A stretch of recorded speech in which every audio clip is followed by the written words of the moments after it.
Hi, welcome to the Power of Repetition, the channel where we inspire and motivate people around the world that left their home to pursue happiness and better opportunities. Each episode, we will interview people from all over the world to have real conversations and real stories. In this third episode, we're going to interview Valeria Quiñones from Peru. So please, Valeria, come to say hi. Hey, how are Hi. you? Welcome. Thank you. Please grab a seat. Thank you. Okay, so Valeria, you are the third guest in the channel, and thank you so much for your time and Of for course. taking, this space to chat and talk about your experience. I would like to know a little bit about yourself and how and why you decided to come to Canada. Well, I decided to come to Canada because I didn't have any other option. In 2021, my first option was Spain, and I applied to Spain, and I did all the exams and everything, but they were taking so long to give me an answer. I Mhm. started in law when I was back in Peru in 2018. In Lima, right? You're from Lima. Yeah. Okay. So I started there. I was doing 2 years in the University of Lima, Yeah. and then I decided to move abroad. But as I said, they were taking so long, so I started taking more plan, like plan B, plan C, Yeah. and I applied to Canada, to US, and happily Canada was the first and give me like a fastest answer. Yeah. And they offered me to validate all my credits from University of Lima. Apparently they had like a convenient or something, and that's why I came here. Yeah. And I had an advisor too who also helped me to validate all my transcripts and grades and Yeah. everything, because Spain was asking me to restart a whole program So like from zero. from the zero. And Canada Exactly. was more like you could kind of convalidate Yeah. some subjects. Okay. Yeah. How old were you when you moved here? I was 20 years old. So that was 4 years ago. Yeah. No, five already, Yeah, right? almost five. 2021. Yeah. Okay. So I would like to hear when you first arrived to Canada, what was the hardest challenge that's happened to you that you didn't expect? The hardest challenge, I'll say it was the weather. The weather, For of sure, the course, so weather. cold. Yes. Comparing to Peru is of course cold. Yes. Yes. And I came with like, because I said, oh, it's a spring there. So it's going to be warm and easy, but it wasn't. So I wasn't ready for that first shock. The other shock that I found was the cultural shock. I realized people, it's tricky to know at the first. Yes. They could be very open and kind, but everyone could be open and kind when it's fake. And I Yes. noticed that right away. So I was like, okay, I need to be careful with people I met, with my surroundings, with people I consider my friends. That was the second shock. The third shock, I'll say, was the work environment. The work environment. Yeah. Okay. Um, What was the shock about the work environment? it depends, I feel, depending on the field, because I realize in the law field could be very tricky, very toxic, and you have Okay. to be quick. Oh, And on the other hand, I feel in the finance field, it's more open, it's more straightforward, it's more like money oriented, and you yeah. can actually be yourself. Okay. So you think that in the low, like in the low environment is more challenging, in your Yes. opinion? Okay. Yes. I'm curious. You said in your second point that it was difficult for you to connect with people because it was like a different cultural. It was a cultural shock, different way of approaching. So, can you give me an example of one of the experiences that you had? You coming from Peru, from a Latin American country. We are very warm. We are very connected. We like to, be surrounded by people, invite people to our house, Yeah. make new friends every day. So, what was the main challenge, or not challenge? What was the main shock for you in that regards? The main shock was, for example, okay, this is kind of like a fun fact Yeah. because I started applying for places to live, and I got an answer from a girl in Marketplace Okay. randomly, and she mentioned that she was renting a room for 630. Back in that time was like, oh my god, this is a huge deal, I'll take it. I Yeah. talked to my parents, they were okay, the girl seems fine. Turns out she didn't like hugs, or she didn't like kisses in the cheek, because in Peru we like Yeah. to say hi with a kiss on With the a kiss in the cheek, cheek. and Yeah. it's completely fine. It's not like you're inviting me, Yeah. it's fine. And when I met her, I was like super warm, super like, hey, how's it going? And I kind of like hugged her and like did this, like, like, huh? And then, well, she didn't react properly. She kind of was like, oh. And that was my first, oh. So she didn't say anything, but she reacted like, "Whoa, whoa, whoa! What's going Yeah, on?" Okay. yeah. That was the first thing. I remember that clearly because I felt so bad. I was like, what I just did, right? It's Yeah, yeah, normal. And then with the time I know her more and she explained me that in Canada we are not like very used to do that stuff. yeah. The physical space is very much respected, right? Yeah. People Yeah. take very much, some boundaries with the space, Yeah, right? exactly. Okay. Yeah. And I'm curious at any point in these first few years, did you feel lost or disconnected from who you were back in Peru? Yes, definitely. But I'll say in a good aspect, in a positive way, Yeah. because back in Peru, I was living with my parents. I used to go to parties a lot. I used to spend time with my friends. Of course, I had a balance with studies and everything, Yeah. but my life was not very like adulthood life. Okay. And when I came to Canada, I realized that the first conflict was like, oh my God, I need to pay attention on my finance, on my expenses. I need to pay attention on who am I trusting, The what am, budget. yeah, Yeah. exactly. Or like what I want to achieve as an adult in my life. Because there's no mommy and daddy.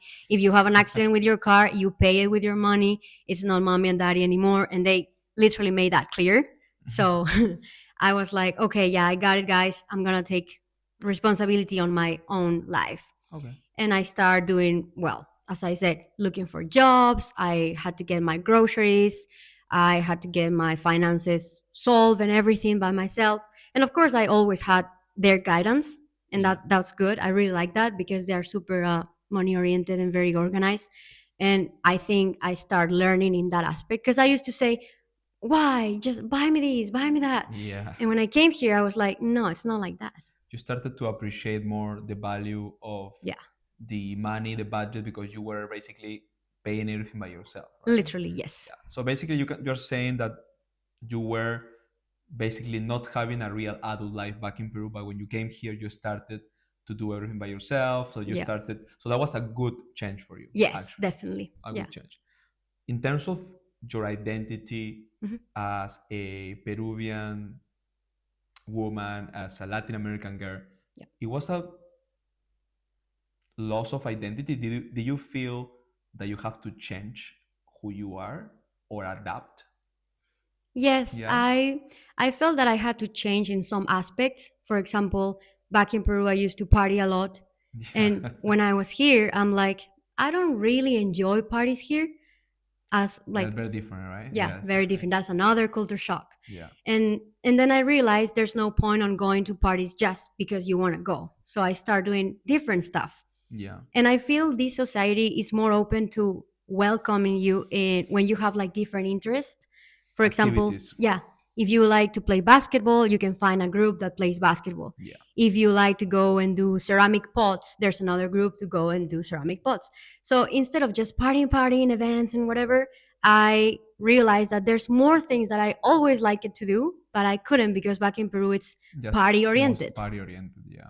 So then I feel that I changed here in Canada because I was able to meet more people from different environments, from different countries, from just like different fields of interest. Hmm. And I really like that because I believe I grow up, like my inner self grow up instead of just party. I was more able to talk about everything, like science, politics, social stuff, immigration with anyone.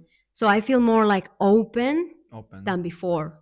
Okay. So you feel like it was like a good change and good Yeah, adapt. Okay. definitely. I'm curious about if there was a moment during these few years of realization when things started to feel uncomfortable or things started to feel like you needed to change something, or I'm just curious if there was a moment when you felt just lost and you wanted to go back to Peru. Yes. I remember when I came here, it was my 8th month. And they did a little mistake with my work permit. So Yeah. I was just able to study, Oh no my God. work. No work. Oh my No. God. So I was not independent completely, right? Because my parents still sending me money and everything. And I was like, what's the point on coming here to study, study, study? I didn't have a lot of friends. I didn't have a lot of things going on. So I was like, Yeah. I really need to go back to my country because I literally can't study there, but have my friends, have my family. Like it was Yeah. different. Connections. Exactly. Connections. So Yeah. I felt kind of lost. And I talked to my parents, and there's a very well known Peruvian phrase that my mom always likes to tell me. Yeah. I don't know if I can say it. Telling in Spanish, yes. And then we can try to translate. Okay, déjate de huevadas. Yes. Yeah. Okay. I know what you So, mean. yeah. Yeah. So basically, is stop the BS, right? Yeah, Stop the exactly. BS. Okay. And both, they were like, we literally send you to for you to have a better future, because back in that time it was COVID, it was the president crisis that we still You still have have. until now. Yes. Exactly. So they were like, there's no future for you here, it's better if you go abroad and explore, and then after years, if you don't like it, okay, fine, but at least you will come back with a career, with experience, with like, like more Yeah. open eyes. So they were like encourage you to finish where you started. Yeah. Okay. And how do you navigate the loneliness, having to start new friendships, new circles of, social circles? So how was that challenge? And I'm curious, what do you do to do that? Do you mean like how I shift my mindset? Yeah, because you said that around month 8, because of this challenge of the work permit, Yeah. plus being far away from your family, your friends, not having a lot of friends here, Yeah. how did you switch that moment when you were like, oh my God, I want to go back to Peru, to, okay, you know what? I'm going to actually do what I have to do and start doing my thing. Well, I think I realized that I was doing actually great when I started doing more things for myself. Like, for example, if instead of complaining and be like, why, or like, why people is so cold, or like, why I cannot have a lot of friends, I try to be more like calm minded and do my pros and cons. Okay. And I realized that I was having more cons back in Peru than all the pros that I could do it here. Okay. So, for example, in Peru, I used to party a lot, but then I realized no, because here I can do more stuff than it's not like party, party, party. Just party. And maybe I'll know more people that they are having or sharing the same interests as me. So I start going outside and be like kind of outgoing, like in the gym or like social stuff. Yeah. Or, for example, there's always like little events, fairs, stuff like Yeah. that. Markets. Yeah. Yeah. So I just try to like get out of my comfort zone, and instead of being shy and complaining all the time, I switched my mind and decided to go outside and be like, what could be the worst thing to happen? Like rejection, fine, I'll deal with that. And at some point, somebody will like me, somebody will be like, you know what, you're cool, let's be friends, let's go out. And this is exactly what it happens. So I was Yeah. like, oh my God. And Yeah. So you started to putting yourself out there and yeah, started to try different new things, yeah, and you started to be more open yeah, for new things. yeah, So you said something very interesting about the switch of mindset. You said that before you were thinking, oh, people is cold, or people is that, and people is like this. So when you started saying to yourself, okay, you know what? I'm going to just be open, that's when things switch and you start having more friends and more opportunities and connecting with more people. yes. Okay. Like, how do you do that? Well, this comes to one of the biggest advice that my dad has told me when I was like 21. Yes. He recommended me to read this book that it's called Think Again. Think again. Mhm. Okay. And it's about how you can switch your mind by opening your possibilities. Like instead of close your mind and in the things that you know, the things that you're comfortable with, just try to look abroad. Like don't try to like look straight all the time. Just from your perspective. Exactly. Just open your mind a little bit, open your perspective, and Yeah, try to see from a different side. exactly. Or like That's put awesome. yourself in others' shoes and try to see the perspective from them their side. Nice. That's a And very powerful advice. it No, is, I'm glad your dad said that to you. So think again. yeah, That's think the name again. of the book. I'm gonna take note on that. Very recommendable. Yeah. So, what are the three habits you practice every day that help you build stability and success in Canada? Three habits. Three habits. I start counting my finances, Okay. like be more aware about what I like to expend, or for example, my groceries or what I really like to buy, like in terms if I need it or I don't need it, or I'm just like buying it because it's a trend now. So I start to be more aware about what I'm spending in. Yeah, like financial awareness. Yeah. Okay. Financial awareness, yep. And then the second one, take care of myself. So I never had a skincare before. I used to put sunscreen and Nice. that's it. Because Oh, that's how my mom told me, right? Like sunscreen, okay, great. But then when I came here, I'm like, there's more creams, there's more stuff. As I said, I open my mind and my perspective and I see a lot of possibilities on how you can take care of yourself. So I start making a habit every morning, every night, and have my skincare, eating properly. Um, and also my surroundings changed too. Like as I said, there was like not a lot of party people in my environment. yeah. You have more positive Yeah, environment. Okay. not because I'm saying that it's negative, Yeah. but different, just Different. different. Yeah. Okay. So that's the second one, taking care of Second one. yourself. And Yeah. the third one? And the third one, it's more like a auto advice kind of habit to repeat to myself that what's the worst thing could happen. Like Yeah. literally, we're just here in a different environment, trying to get more experiences in world with people. What's the worst could happen? You know, like once you reach your lowest, the worst could happen is that you will be back at your best. Yeah. That's true. So kind of repeating yourself that kind of to be fearless, to like to Yeah, lose fear by asking you what's the worst that can happen. yeah, Okay, that's interesting. And in terms of the other people yeah. that is seeing this channel and people who is in Canada or other parts of the world, US, Spain, and are going through these challenges like you explained in 2021, you were thinking, oh, I want to go back to Peru because I miss my friends, my family. Yeah. So, what recommendation would you tell to these immigrants that are struggling everywhere, anywhere they are in the world? What recommendation would you do to improve their habits for them to be better where they are? What would you Okay. tell to them? I'll tell them to stop complaining. That's one thing that Stop I, complaining. yeah, literally had to do to myself. The second one would be like, try to be like a chameleon. Chameleon. Chameleon, yeah. Yeah. Because if you're in a different society, you cannot come and just act as you were before, right? Because this is not your comfort zone anymore.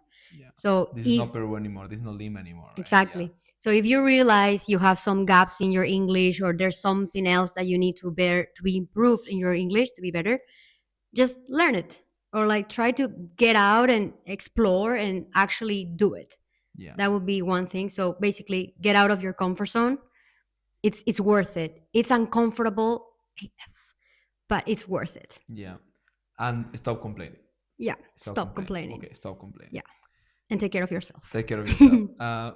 What would you do differently? I'm curious, like you have said, you were through different stages since you came here. Now, after 5 years, you go back. I'm not talking about regret, though. I'm not talking Mhm. about what, like something that you regret. I'm talking about what would you do different to make it better or to make it, more efficient all these 5 years. To make it better. Or what would you do different to just, avoid certain circumstances or mistakes or difficult situations? Okay. Well, I'll say you have to think before doing things. Like, try to be aware about your actions. If you know that action is not going to have a good consequence, maybe don't do it because it's not worth it. You know, every action has a reaction. So That's that true. would be one thing. Accountability of your actions. Yes. And be more aware about what you're actually doing. That'd be one thing. The second one, it's kind of like work related. Always stand for yourself. I tend to be kind of like submissive and be like, yes, I'll do it. Yes, I'll do it. And then I realized that not putting your boundaries in a respectfully way Yeah. could turns into a slavery, basically. I Because know what you mean. I know what you mean. So basically, you're saying what you will do different is in terms of the work environment, stand for yourself, yeah, not saying yes to everything. no, and don't Set be set your sorry, boundaries. Yeah, go ahead.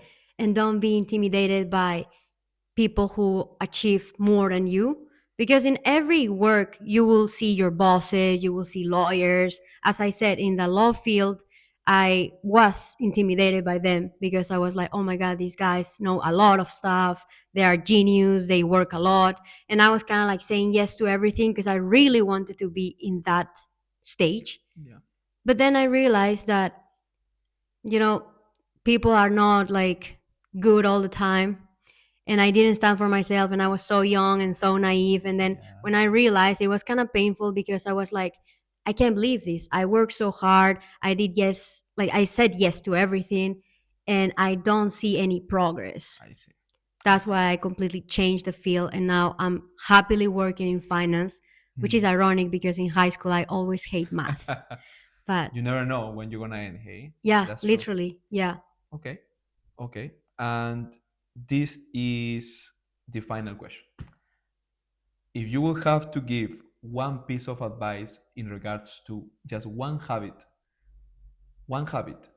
that you will recommend to all the expats in the world that are facing this journey of being away from home, away from family, one habit that you will recommend them to repeat every single day. One thing. Can I say a compound habit? Yeah, you can say a compound habit. Okay. First of all, take care of yourself, because with health, you could do everything, right?